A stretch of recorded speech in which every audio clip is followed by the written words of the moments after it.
और जम्मू से इस वक्त एक बड़ी खबर सामने आ रही है, जहां पर ब्रिज गिरने से बड़ा हादसा हो गया और 4 मजदूरों के फंसे होने की जानकारी सामने आ रही है। ये बड़ी खबर आपको बता रहे हैं। देखिए, 2 मजदूरों को बाहर भी निकाल लिया गया है। थिएटर इलाके में यहां पर निर्माण कार्य चल रहा था।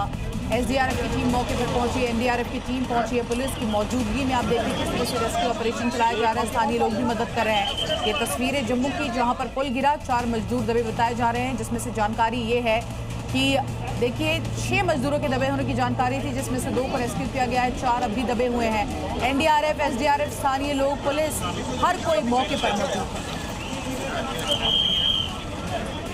वहीं पश्चिम बंगाल में राजनीति हिंसा का इतिहास रहा है और यही वजह है कि चुनाव और मतगणना के बाद भी अग्नि परीक्षा यहां जारी रहेगी, क्योंकि चुनाव के बाद भी सत्ताधारी दल के समर्थन विपक्षी दलों के समर्थकों को आप देखिए किस तरह से लगातार निशाना बनाते हुए नजर आ रहे हैं।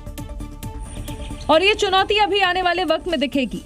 पहली चुनौती, काउंटिंग के दिन बवाल को रोकना। मतगणना वाले दिन अगर कोई हिंसा भड़काने की कोशिश करे तो एक्शन लिया जाए। दूसरी चुनौती होगी जीत के बाद भी हिंसा को रोकना। दरअसल बंगाल में जीत हार के फैसले के बाद भी विपक्षी पार्टी के समर्थकों को निशाना बनाया जाता है। यही वजह है कि अमित शाह ने पहले ही से लेकर केंद्र का स्टैंड क्लियर कर दिया है। चुनाव के बाद भाजपा सरकार आनी है, फिर भी 7 दिन तक सीआरपीएफ यही रहने वाली है। और यही वजह है कि 20,000 जवान स्ट्रॉन्ग रूम की सुरक्षा पर हैं। इतना ही नहीं, चुनाव के बाद भी 60 दिन तक लगभग 70,000 जवान राज्य में तैनात रहेंगे। सीआरपीएफ के साथ आरएएफ, सीआईएसएफ, आईटीबीपी, एसएसबी के जवान भी सुरक्षा में मौजूद रहेंगे, ताकि मतगणना के बाद भी होने वाली हिंसा को रोकने और उपद्रवियों पर एक्शन लिया जा सके। वहीं पश्चिम बंगाल में विवाद खत्म होने का नाम ही नहीं ले रहा है और ताजा मामला आया है फाल्टा विधानसभा क्षेत्र से, जहां पर एक गांव में तृणमूल कार्यकर्ताओं पर हमले का बड़ा आरोप लगा है। और हमले से परेशान होकर बीजेपी समर्थकों ने जमकर हंगामा किया, साथ ही नेशनल हाईवे को बंद कर दिया। इस दौरान वहां जमकर बवाल मचा। गांव वालों का आरोप है कि वोटिंग वाले दिन कुछ लोगों को वोट देने से रोका गया। साथ ही घर में घुसकर हिंदू महिलाओं को परेशान किया गया, जिसके विरोध में नेशनल हाईवे को बंद कर दिया गया। वहीं मामले की सूचना पर पुलिस ने मोर्चा संभाला, गांव वालों से बातचीत की। इस दौरान सुरक्षा बलों ने नेशनल हाईवे को दोबारा से खोल दिया। वहीं बीजेपी ने इस पर कड़ी प्रतिक्रिया दी, साथ ही 4 मई के बाद सब कुछ शांत होने की बात कही।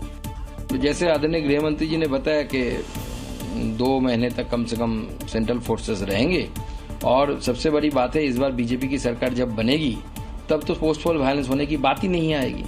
पश्चिम बंगाल में सियासी बवाल थमने का नाम नहीं ले रहा है। हर गुजरते दिन के साथ नया बवाल शुरू हो रहा है। पश्चिम बंगाल चुनाव में वोटिंग और नतीजों के बीच ही अब देखिए किस तरह से वक्त ने माहौल गर्मा दिया। लगातार हो रही हिंसा से बंगाल की स्थिति बिगड़ती जा रही है, जिसे संभालना मुश्किल यहां पर साबित होता हुआ दिखाई दे रहा है। बंगाल के अलग अलग शहरों से आई ये तस्वीरें इसी की गवाही दे रही है कि नतीजों से पहले ही बंगाल सुलगने लगा है। सबसे पहले बात पश्चिमी मेदिनीपुर की, जहां रात के अंधेरे का फायदा उठाकर किसी ने बीजेपी नेता पर हमला कर दिया। हमले में बीजेपी नेता के सिर पर गंभीर चोटें आई हैं। बीजेपी ने टीएमसी के ऊपर हमले का आरोप लगाया है। वहीं मुर्शिदाबाद के रानीनगर विधानसभा इलाके में टीएमसी समर्थकों ने सीपीआईएम एजेंट को घेर लिया और आपसे कहासुनी के बाद उसके साथ मारपीट शुरू कर दी। वहीं मालदा में भी चुनाव खत्म होते ही हिंसा शुरू हो गई। कुछ लोगों ने रतुआ के 3 नंबर मंडल अध्यक्ष के ऊपर हमला कर दिया। सोनारपुर में भी हिंसा की खबरें सामने आई हैं। चुनाव के बाद सोनारपुर में बूथ में घूम कर माहौल बिगाड़ने की कोशिश की गई। वहीं चुनाव खत्म होने के बाद हिंसा रोकने के लिए सुरक्षा कड़ी कर दी गई है। करीब 75,000 अर्धसैनिक बलों के जवान तैनात हैं। हर जगह स्ट्रॉन्ग रूम की भी सुरक्षा बढ़ा दी गई है।